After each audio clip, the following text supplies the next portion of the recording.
The Tailypo, an Appalachian ghost story, told by Joanna Galdone, illustrated by Paul Galdone, narrated by Jordan Railsback.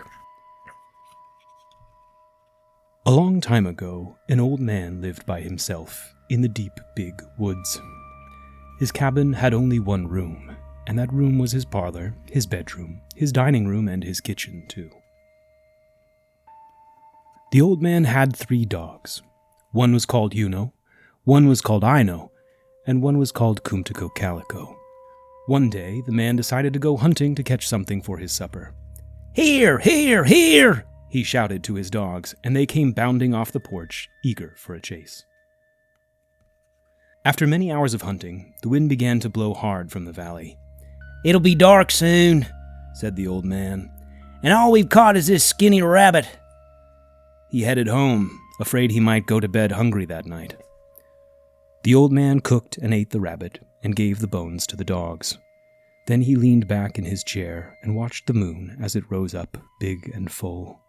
The wind whistled around the cabin. Just as the old man was about to doze off, a most curious creature crept through a crack between the logs in the wall. It had a big, long, furry tail. As soon as the old man saw the varmint, he reached for his hatchet, and with one lick he cut its tail off. Before the man could raise his hatchet a second time, the creature slipped out through the crack and ran away. The old man was still hungry, so he took that big, long tail, cooked it, and ate it. After that, he stuffed up the crack in the wall and went to bed. His stomach was full, and he felt so warm and snug that before he knew it, he was asleep. The old man hadn't been asleep very long when he woke up. Something was climbing up the side of his cabin. It sounded like a cat. Screech, screech, screech. "Who's that?" the old man asked. He lay still and listened, and after a while he heard a voice say, "Tailypo, Tailypo, all I want is my Tailypo." The scratching went on, and the old man began to shiver and shake. Then he remembered his dogs. He went to the door and called, "Here, here, here!"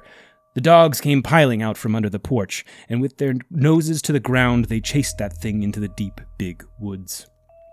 The old man pulled his covers tightly around him and went back to sleep. In the middle of the night, he woke up again. Now he heard something trying to get in right above the cabin door. "Who's that?" he called. "And what do you want at this time of night when all good folks should be in bed?" He listened, and he could hear it going, scratch, scratch, scratch. Then he heard the voice say, "Tailypo, Tailypo, I'm coming to get my Tailypo." The old man was so scared he couldn't stand up, so he called his dogs from his bed. "You-Know, I-Know, Kumtiko Calico, here, here, here!" And those dogs came bursting around the corner of the cabin.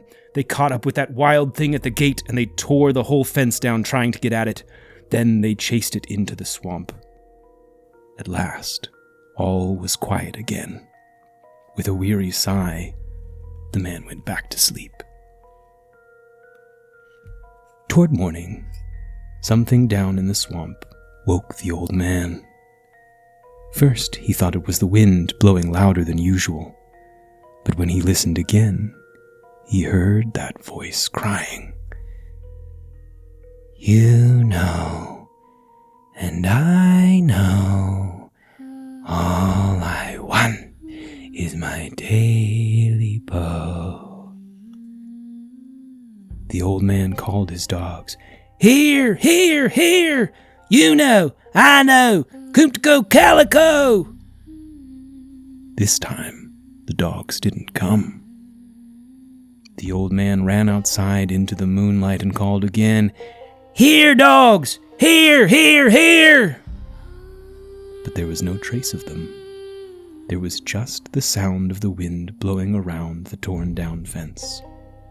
That thing had led the dogs way off into the swamp and lost them. Sadly, the man went back inside the cabin and shut and barred the door. Then he went back to bed.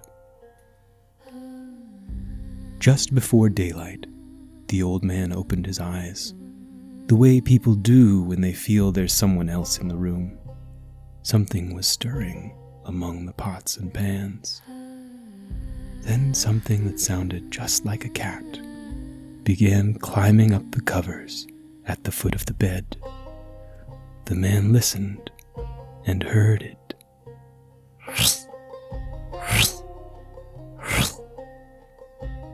He looked to the foot of the bed and saw 2 pointed ears. Then he saw 2 big, round, fiery eyes staring at him. The man wanted to call for help, but he was too scared. That thing kept creeping up until it was right next to the old man. Then it said in a low voice, "You know, and I know, that I'm here to get my Tailypo." The man sat up and pulled the covers over his head. All at once he got his voice and said, "I haven't got your Tailypo." "Yes, you have," said the thing. "Yes, you have." And it jumped on top of the man and scratched everything to pieces. Now there's nothing left of the old man's cabin in the deep, big woods, except the chimney. But folks who live in the valley say that when the moon shines and the wind blows, you can hear a voice say, "Tailypo,